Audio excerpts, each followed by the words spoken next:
Good morning, everyone. Good afternoon, everyone. In fact, Vaibhav, Joshi this side. Am I audible till the end? Yes, amazing. So good to be in Bangalore. Amazing weather, especially because I come from Mumbai, and it's raining a lot over there. It's been for the past 3-4 days. So quickly, we are going to talk about the imperative role played by FinTech in the startup ecosystem. And as we know, FinTech is extremely important, okay? It used to be e-commerce, which used to lead and which still leads, the highest number of, say, unicorns or the type of startups that are there in the industry sector-wise. But FinTech has been following up very, very closely at number 2. And if we talk about startup segment or sector as a whole, I think FinTech is really there enabling and empowering each and every other sector for a lot of things. Okay, may it be payments, may it be lending, may it be banking, may it be investments, may it be insurance. So FinTechs overall has been empowering that entire segment. And while we embark on the journey to discuss the role played by FinTech overall in the startup ecosystem and in the BFSI ecosystem, before that, I'd request my panelists to quickly give their quick introductions. Alok, starting with you, please. Hi everyone, I am Alok. I am the CTO and one of the co-founders at Karza, which is a subsidiary of Perfect Software Solutions. At a very high level, we look at automating the entire lending life cycle, looking at onboarding, any type of risk checks, your underwriting, recoveries. It's kind of an end-to-end automation platform that we seek. Thanks, Vaibhav. Good afternoon, everyone. My name is Himanshu. I represent Enkash. Enkash is Asia's first spend management platform. We help businesses automate their payables, digitize their collections, and issue them purpose-based corporate cards for making wise spending decisions.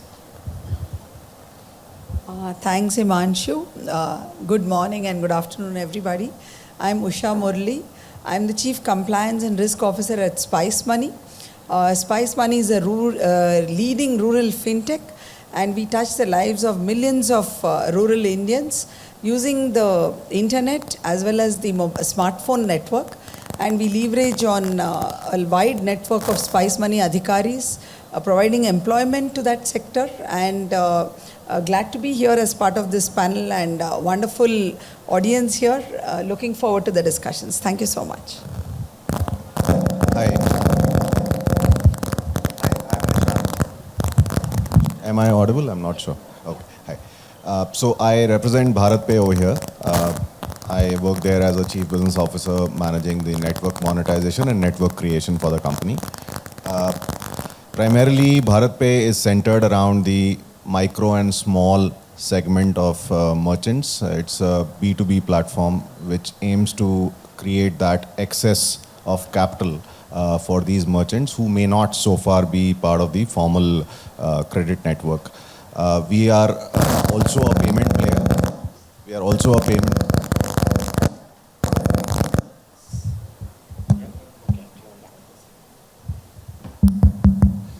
Yeah. So we are also a payment player. Our current network is about 3.1 million merchants and growing very fast in about 500 plus cities in India now. So look forward to the discussion.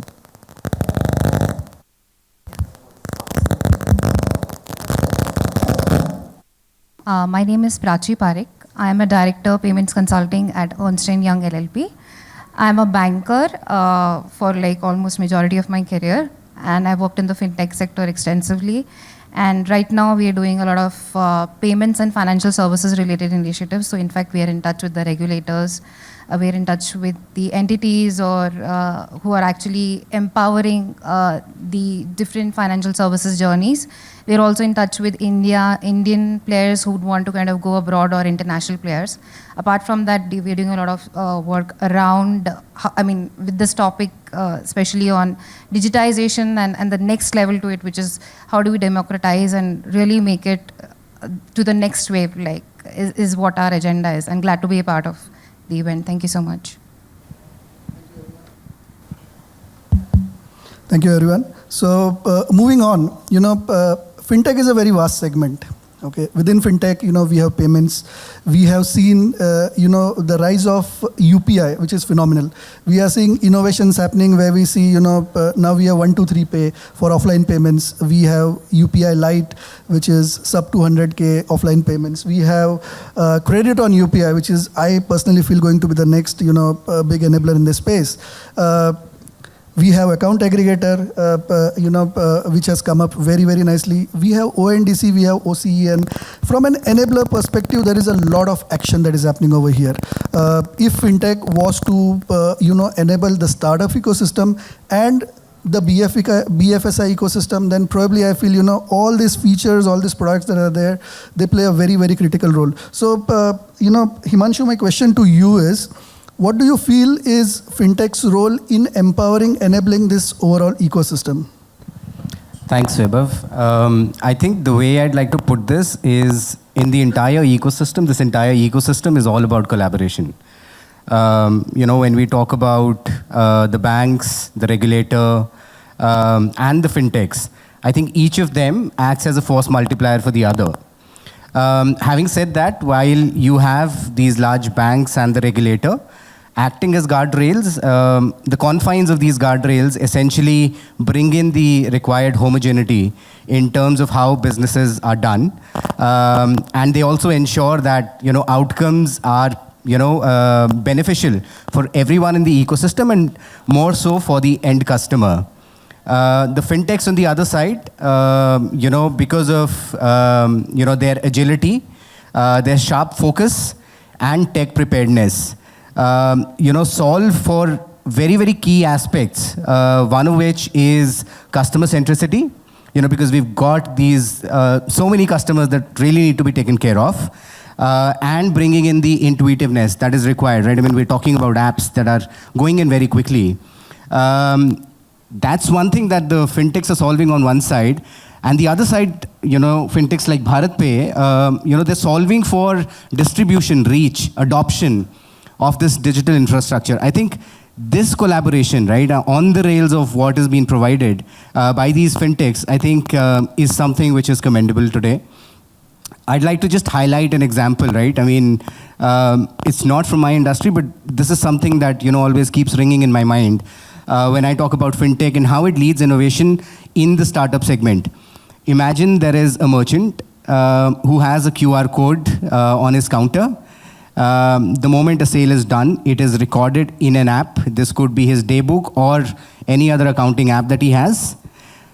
This goes and hits his inventory. So there is, a real-time information on his inventory position. The moment the inventory reaches the threshold of depletion, there is a trigger that is sent out to so many suppliers that are in the back end waiting to replenish the inventory for this guy. Now, this guy who's a merchant has a choice to make among so many suppliers, so he gets the best bargain. He gets the advantage of this competition. Once the order is locked, the supplier who's tied up with a logistics provider already makes sure that this, the item that got depleted is replenished in that store within hours. It gets delivered. So it is just about, this exactly is the power of FinTech, right? A small QR code that is riding on top of accounting, riding on top of the bank, riding on top of credit, and also the supply chain. I think this is huge. This is where, I think in my mind, FinTech, in that sense, is completely innovating or, rewriting the way some of the things or some of the ways in which business has been done so far. I think that's my point. I like the context when you said, you spoke about the entire, supply chain, starting from a small QR code, and the type of tech that actually goes in behind to empower it is where the role play actually begins. Now here we are talking about, not just FinTech. We are talking about, the entire value chain automation. So we have food tech over there, okay, who is actually looking at, supplying those commodities. We possibly have agri-tech behind, where we are talking about the actual sourcing, the processing and the distribution part of it, okay. we possibly have, enterprise level tech, where it integrates with the SAPs and the big techs of the world and triggers the orders. Okay, we have a lot of technology, a lot of AI, a lot of ML that actually kicks in to the example that Himanshu spoke about. And so sticking to that QR part, but before that, quickly I want to add to that collaboration point. So I don't know if most of you know, but I belong to the Yes Bank generation of digital. So 2014 onwards. So and Prachi used to be a colleague at Yes Bank at that time. Interestingly, from a collaboration perspective, Himanshu, and I wanted to make this point, I just saw all the names, BharatPe, Spice Money, Enkash, and Karza. In the early days, we have worked with all. Yeah. So the power of collaboration, yes, I do agree with you. So moving on to, Nishant, and BharatPe has been one of the earlier flag bearers of FinTech. Now, let me ask you the same question that I asked Himanshu. How has the journey been? Where do you feel can FinTech empower the overall startup ecosystem? Because if I speak about BharatPe, then BharatPe started with a very, very simple product. At the merchant level, scan a QR code. And from there on, the journey begins. At the back end, there are a lot of other sectors that come into play. Okay. What do you think FinTech has done to empower that for your space? Got it. So let me kind of build on what Himanshu said. He spoke about the purpose, he spoke about the utility and the form factor that we have seen fintechs deriving of late. Let me talk about impact and then kind of come to specific point that Vaibhav raised as to how BharatPe has seen this journey and what kind of impact BharatPe and equivalent fintechs have been able to make. This topic is very vast, in my opinion, and when I kind of try to carve out impact, it becomes very difficult for me to kind of what to miss and what to capture. So let me start with the two most dominant use cases, which is payments and lending. Let me share a few facts to kind of make my point and then come to the specificity. Today, we have close to 30 crore monthly active users which use any of the top 4 PSPs and mostly transacting through UPI. Interesting part there is that if I was to club all the banks in India and look at all the account holders, barring SBI, they would all put together still not be able to rake up to the 30 crore number which the PSPs have been able to create in the last 5 years. So that's a phenomenal scale that we are talking about. Giving you another data point, if you look at the daily transactions that happen today, I'm sure most of you would be kind of updated on these numbers. It is about 36 to 38 crores a day. That's the kind of transactions that you're seeing on a digital stack, and primarily on back of UPI. If you look at the transaction processed at a monthly level, we are looking at 1.5 lakh crores being done just by UPI. Now, the point I'm trying to make is that this kind of evolution wouldn't have been possible should it not have been an ecosystem play, and which is where Vaibhav and Himanshu also alluded to the collaboration part. The progressive policies of the government, example being a zero MDR, the infrastructure subsidy being provided, the infrastructure creation with bodies like NPCI, and eventually the various fintechs kind of unlocking their innovation prowess to be able to kind of scale up and make this whole payment ecosystem poster child of our country's success, I think speaks volumes of the innovation, the way the whole ecosystem evolution and the way I believe the adoption of the country to the whole development. I think this is a phenomenal pace that we are seeing today. On top of which, if I was to go into a specific use case that we as a company are trying to unlock, which is in lending. So what we do basically is kind of view the transactions of these merchants. And on back of those transactions, we are able to underwrite them, the loans, and kind of facilitate their inclusion into the formal credit cycle. Today what happens is, India being a 3.5 trillion economy, a majority of these MSMEs, I mean India being a land of MSMEs, some 60 million plus MSMEs in India, majority of these MSMEs do not have access to formal capital. And essentially banks, etc., are offering loans at a certain ticket size. Given that they don't have any kind of credit history and given that they don't have any kind of formalization, they so far were being catered through the unorganized segments, the loan sharks, etc. Now that is where players like us and players in FinTech segment, multiple other partners, are facilitating that journey by offering a way to underwrite their transactions, offering a visibility to their transactions, and on back of which being able to extend them so-called sachet loans. And as a result, today close to, I mean, if I was to talk about last 3 years for BharatPe itself, we have added 7.5 lakh merchants into this formal cycle and have extended loans in excess of $500 million. Now, what happens is that once these merchants who come into the formal cycle are able to kind of build on that working capital and are able to therefore demonstrate growth, banks start getting interested in them, and therefore they move to the next ladder of evolution, which is entering into a formal formal network of banking capital and creating that credit history to be able to kind of leverage and kind of build on their businesses further. So, I mean,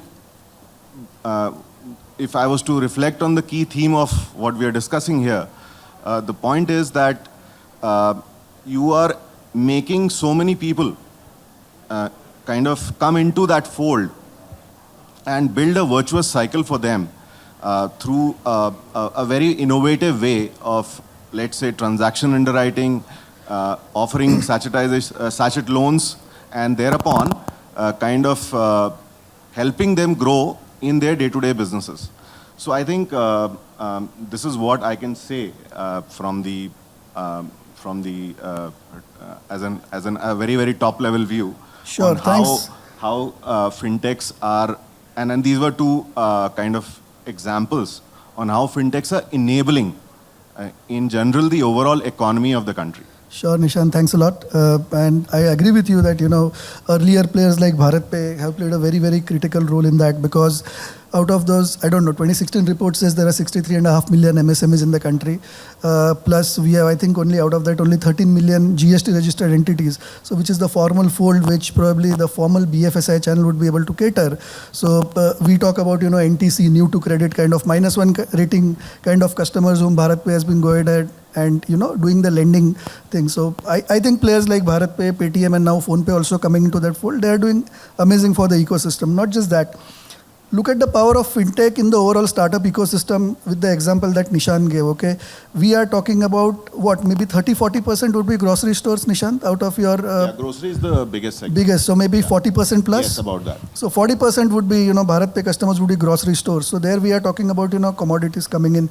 We are talking about, food tech coming in. We are talking about distribution tech coming in. We are talking about logistics tech coming in. Okay, these are all startup sectors which are coming in. And these startup sectors would have been, completely futile if that QR code was not put up by somebody like a BharatPe.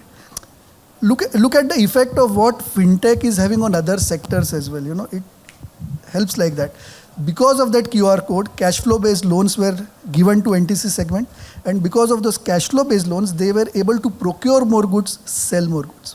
Okay, now keeping with the same context, Prachi, let me move to you, and let's talk about how fintechs empower digital distribution, tech innovation, better customer experience, and how from E&Y perspective, how are you looking at these things from a fintech empowerment point of view? And may I also request, let's try to keep it under 5 minutes so we are able to do a full discussion.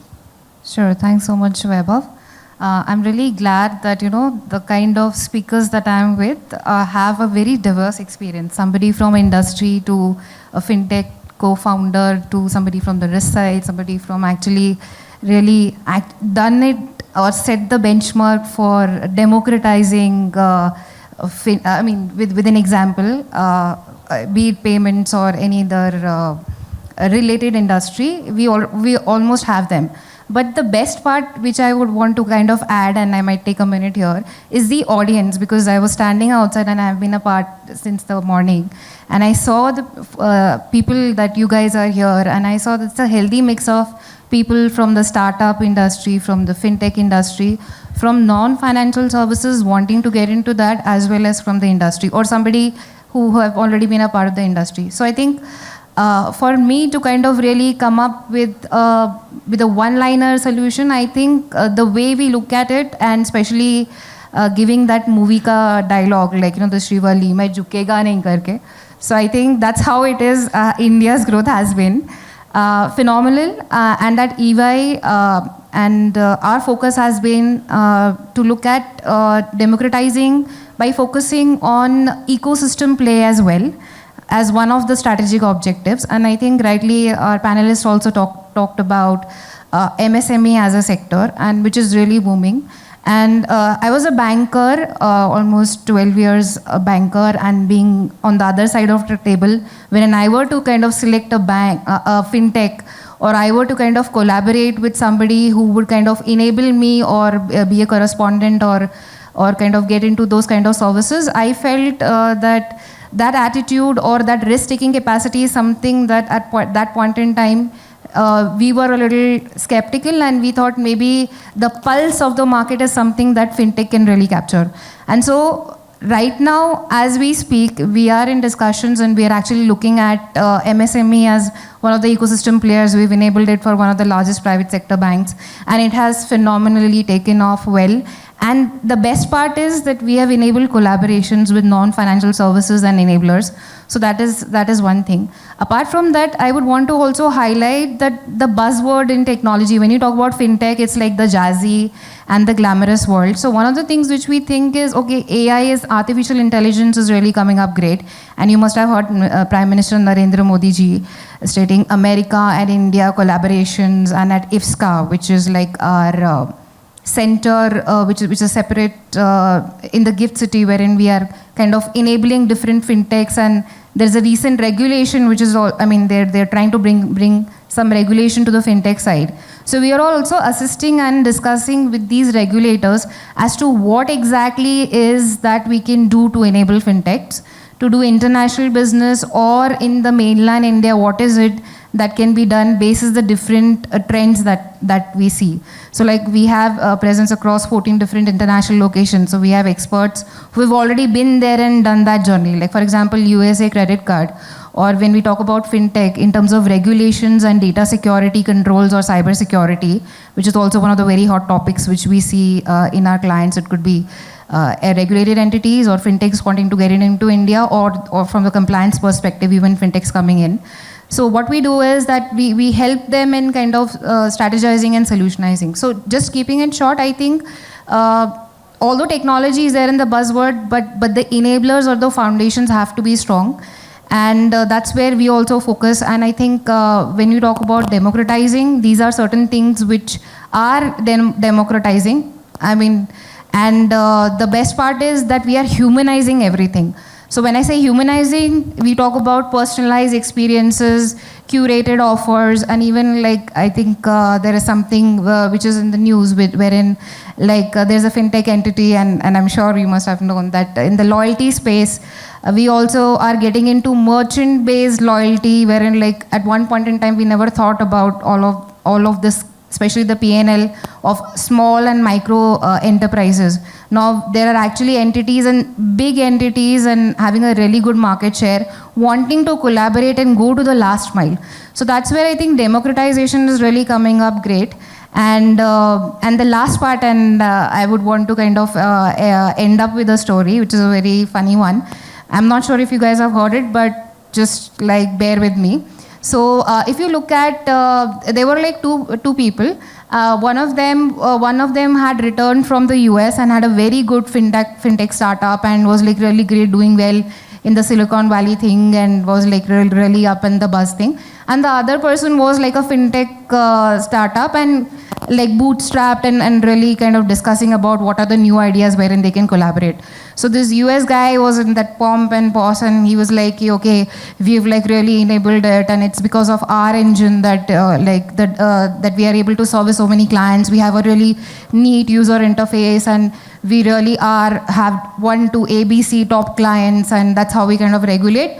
So let me kind of get you to like, one of our, I'll get you some tea and coffee, and let's kind of catch up. So eventually when they catch up at the Indian fintech ke yahan pe. So like, for example, the fintech kind of is in Bangalore, and this guy comes in, the US guy to the Indian guy. The Indian guy comes in and says that, I'll tell you how democratized or how good we are, and you'll see in my place. So what he does is he calls his servant and he says, please come here and bring me some samosas and some idlis, so that we can kind of really get to north and south sort of a flavor. And by the time the fintech person kind of talks about that, this is my product strategy, this is my product offerings, the guy actually gets the samosas and idlis.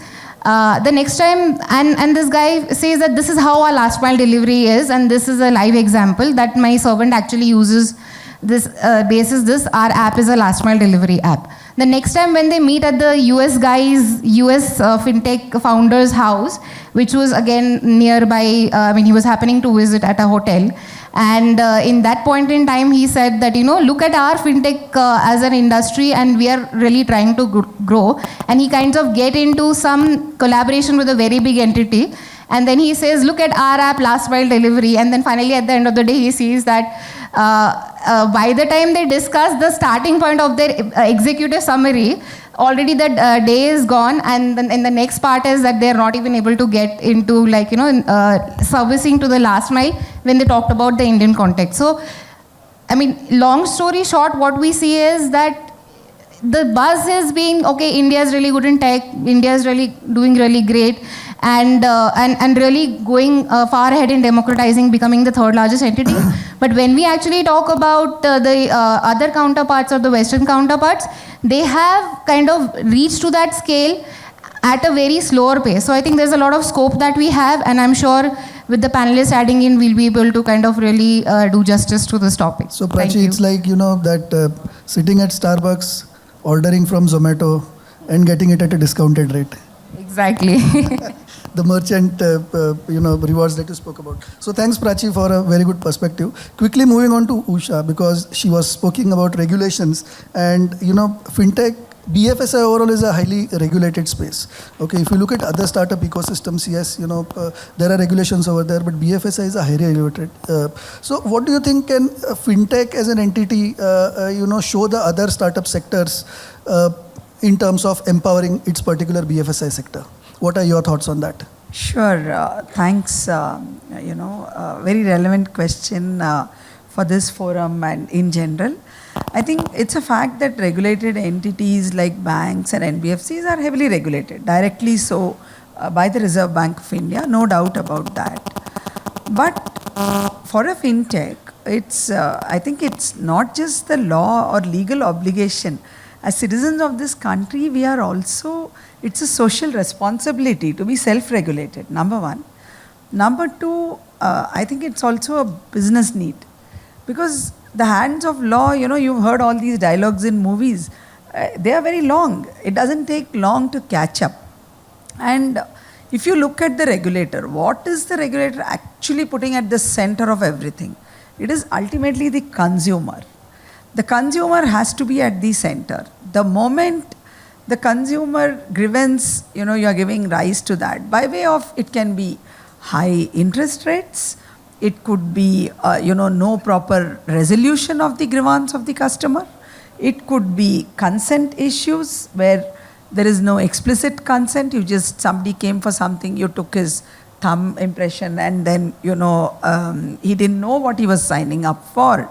So I think if you look at the center of everything and all the regulations and every impact which has come to the sector is because of the focus of the regulator on the customer, irrespective of whether a fintech is directly regulated or not. Self-regulation on this particular aspect is very important. To stay in business itself, it's very important. Second thing, if you look at the regulatory, views and the focus of the regulator, it's also on data security, cyber security, data privacy. I think, again, all of this, a lot of it stems from the consumer angle also. And of course, national security concerns. Every citizen of this country, whether we are regulated or not, we are accountable for money laundering. If we have in any manner, let's say, advertently, inadvertently led to any kind of money laundering, I think the regulator catches up. So while the fintech sector is really agile and I think the contributions of the fintech sector to the BFSI segment, I think it's immeasurable. I would say it's immeasurable in terms of the customer experience, the speed, the UI, the UX. If you look at everything, I think it has changed the face of banking forever, I would say. Gone are the days when we used to queue up at the branches. I've been part of a very heavily regulated entity, public sector bank, private sector bank, all of it. So gone are those days when, customer used to queue up and we used to compare the signature and then pass the check with a token and all that. So I think it's all that is a thing of the past, thanks to innovations in the fintech segment, which has hugely benefited customers, And at the same time, I think self-regulation, irrespective of whether we are, a directly regulated entity or not, the fact that we are ultimately a part of the ecosystem which is regulated makes it very important for us to sustain our business. So I think I would keep it very short and, happy to. Thank you for very, very crisp takeaways, and I really appreciate, customer centricity point that you made, because that is the key today. If we as a ecosystem, we as a sector, everyone realizes to the fact that, keep customer at the center, then I think, auto regulation is something that will automatically come in, no two ways about it. And on the, again, transformation bit, when you spoke about banking and the public sector banking experience, I think, now even what is happening in banking is, and this has been, I have seen it at least for the past 7-8 years, even when your RM actually calls you on the 29th, 30th of the month to book a fixed deposit, sir, target pura nahi ho raha hai, de do lakh rupees ka fixed deposit. So when you do that, he actually opens his WhatsApp, okay, and from his WhatsApp there is bot banking, and he actually takes your customer number, and then from there he books a FD through a bot. He doesn't get into he doesn't log into his CRM or his CBS or anything. The RM also actually books it through a bot. That is how advanced and transformed the fixed deposits, rather entire banking has become. So now that we are talking about the tech, okay, let me move to Alok. So FinTech has the fin part of it and the tech part of it. And very interestingly, FinTech is one of those sectors in that entire startup segment which has really exploited tech to a great extent. Whether we talk about AI, ML, blockchain, not to mention certain words which I will not, but all those technologies we speak about, FinTech has gone ahead and exploit it to the very best. Where do you think is the future? The convergence of fin and tech. Do you think it's going to, there is far more, or do you think there is, a lot more to be built on the use cases on the tech that we have already developed in the finance space?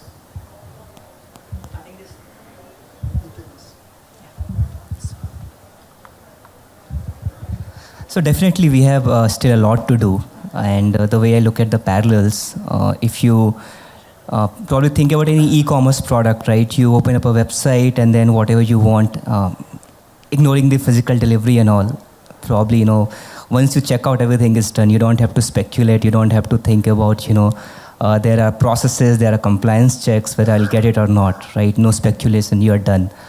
But if you think about any financial product, definitely there are things which we are doing quite well now. But still, a lot of products have, manual involvement. You might have to wait for days, weeks. Hopefully, that's it. But yeah, I mean, maybe a few years back, we were talking about months also. If you're looking at some of the SME kind of loans where, you are talking about processing huge amount of data. And you need and the systems are not as good as what a human can sort of think about. So a lot of cognitive ability had to be built in, and I think last decade had been really transformative. Every player in the BFSI space has kind of innovated, has been looking at how technology can be incorporated. While the front end is easier, even some of the speakers were mentioning that it's easy for us to see probably a fancy UI UX, but is it really automated? Are we really exploiting technology everywhere? Where are we sort of seeing those breakpoints? And this is where I say that step by step, if you look at the onboarding journey today, at your home you can open up your camera, and then first thing the model can say it's an actual human, or there is probably some sort of a representation attack where someone is trying to spoof your identity. Then from the video we can extract your face, we can extract your KYC documents. Then you have the automated name matching, address matching, your KYC info is validated, your photograph is being matched, and in a span of 4 minutes you have a confirmation from the bank that everything went well. You don't have to visit a branch. That's really revolutionary, and every player has sort of played its part, starting from the regulators itself. They allowed something like this to happen, and then RPA techniques, sort of AI, and so that's kind of the impact that we are.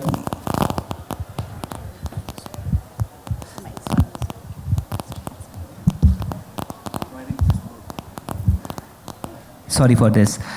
Yeah, so I was just trying to give an example to, just draw parallels, because all of us broadly look at the ease of the crowd here at least would have, interacted with bank 3-4 years back. And today, if you see, there's a massive transformation.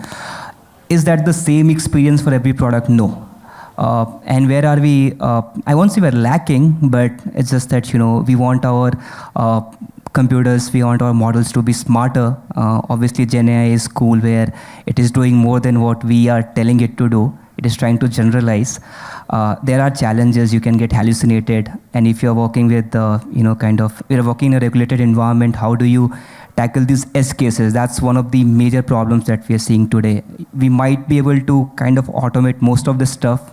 We can get you that e-commerce experience, but what about that 1%, 2%?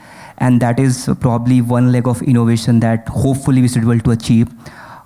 Given that we are quite short on time, I do not want to further delve into it. But definitely, I guess there's still a lot for us to do. The stepping stone is really great. And the vision, the way I see it, is that we need to reach a place where there is no difference when I'm looking at probably a financial product or any other type of transaction. It should be kind of seamless to the end user. Thank you, Alok, and very important for all of you to note that the type of work that even Karza has been doing, they are known as enabler startups. Okay, and in the fintech ecosystem, enabler fintech. What it means is that they play a very important role of enabler for the overall ecosystem. Unlike a Spice or a BharatPe or a Enkash who build their products on use cases to solve a particular problem, an enabler fintech actually works behind those use cases, works with tech to empower how to create those use cases. For example, on a customer onboarding journey, he would have probably 5 to 10 products. Okay, on I don't know, a financial profiling journey, he would have 5 to 10 products, so on and so forth. Okay, so enabler fintechs, and why I'm making this point about enabler fintechs is when we speak about the overall startup ecosystem. Okay, if fintech has shown the light, shown the way, that is by the way of creating these micro segments, and which is what I strongly feel that in a clean tech, green tech, insurtech, agri-tech, wealth tech, and logistics tech as well, enablers can play a very important role, as equivalent to what a B2B player or a B2C player also does, and which are use case specific solutions. That's it, from my end and from the panel end. I think we have just completed our time as well. So if there is a question, happy to take a question or two. But otherwise, yeah. Thank you so much. Yeah, but let's have the big round of applause anyways.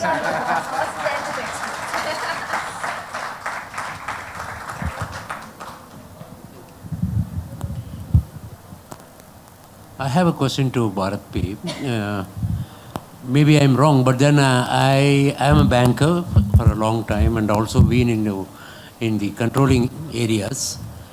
I feel the growth in the BFSI has come, but then BFSI has got almost all areas, right from a chit fund to a NBFC to everything under Reserve Bank of India is being controlled under BSI. Whereas a fintech company needs some other regulator who is as big separately to control them so that they don't fall down in the future days. That's point number one. Point number two is, like you had very big industrial houses, ICICI, IDBI, which developed the funding for large-scale industries and SIDB for small-scale industries.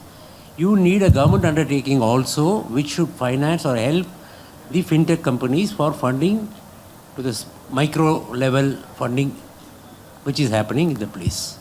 These 2 points are more important for growth in the fintech industry is what I feel. Maybe I am wrong, just correct me if it is so. Thank you. So I think both these observations are valid. Talking about the first observation where you mentioned about the regulations and how the banks have always been on that side, and how I think what I understood is that fintechs are catching up. They are operating through a RE mechanism as of now, and that they need to make further strides. Did I understand that right? Yeah, you are right. Okay. So they have for the small finance banks certain regulatory effects. But exactly for the fintechs, they don't have. Nishant, let me take that. So, sir, what is happening is, there have been discussions both at Niti Aayog level and at Reserve Bank of India level, where, a digital bank kind of an entity may get formed.